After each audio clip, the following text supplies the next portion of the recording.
The year is 1997, and under the heat of the July sun, the waves of the Atlantic Ocean lap against an oceanographic trawler, the Ocean Wrestler, currently several hundred miles east from the Bermuda Triangle and alone on the horizon. On the weather deck stand 4 searchers, the sea breeze filling their lungs as they pose for a photo. Behind them, a specially constructed, toughened submersible designed to operate under severe and abnormal conditions, ideal for their purposes. Standing proud in his boots is Greg Blower, the financial backing behind this historic adventure, the sweat congealing on his brow as he suffers the infernal heat. Behind Mr. Blower is Simon Creek, officially Mr. Blower's bodyguard, unofficially the good-for-nothing nephew. Then, the enigmatic Helen Milton with her alert scientific mind, educated in the top colleges in the country.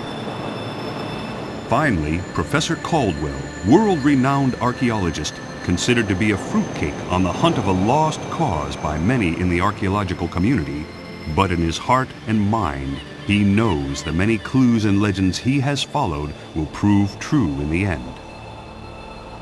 The 4 enter and seal the only exit to the submersible. The tension in the air is thick, and as the professor checks the oxygen pressure levels, the winch is started up and the submersible is slowly lowered into the deep, murky Atlantic Ocean. The search for a mystery hidden by the sands of time has begun. This is the search for Atlantis. Atlantis, a myth known around the world as the city which was sunken by an angry god. Many have searched for it and failed. The lost city has hidden itself well from the prying eyes of the world.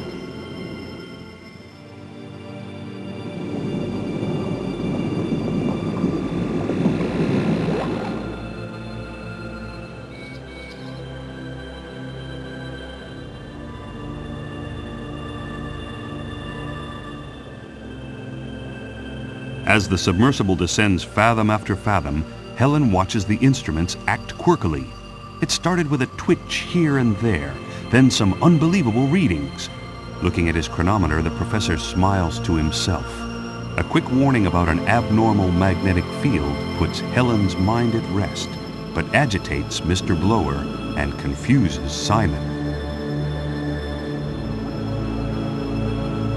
It happened so slowly they almost didn't notice. At first it was just a little dim and warm.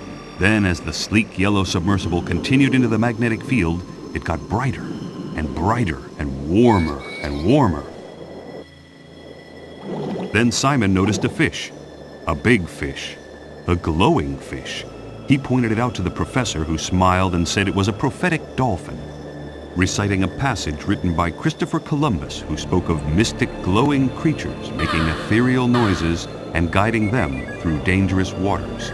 It took just a second for the professor to decide the path they should take, and as the dolphin began to swim further into the murkiness, the professor told Helen to use the dolphin as their guide.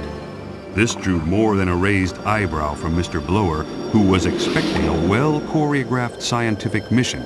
He wasn't expecting this.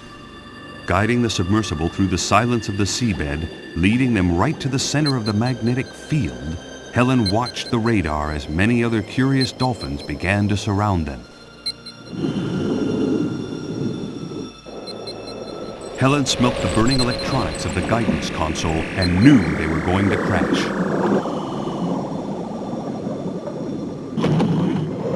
The submersible shook violently as it made contact. Everybody was thrown from their seats onto hard, unforgiving surfaces.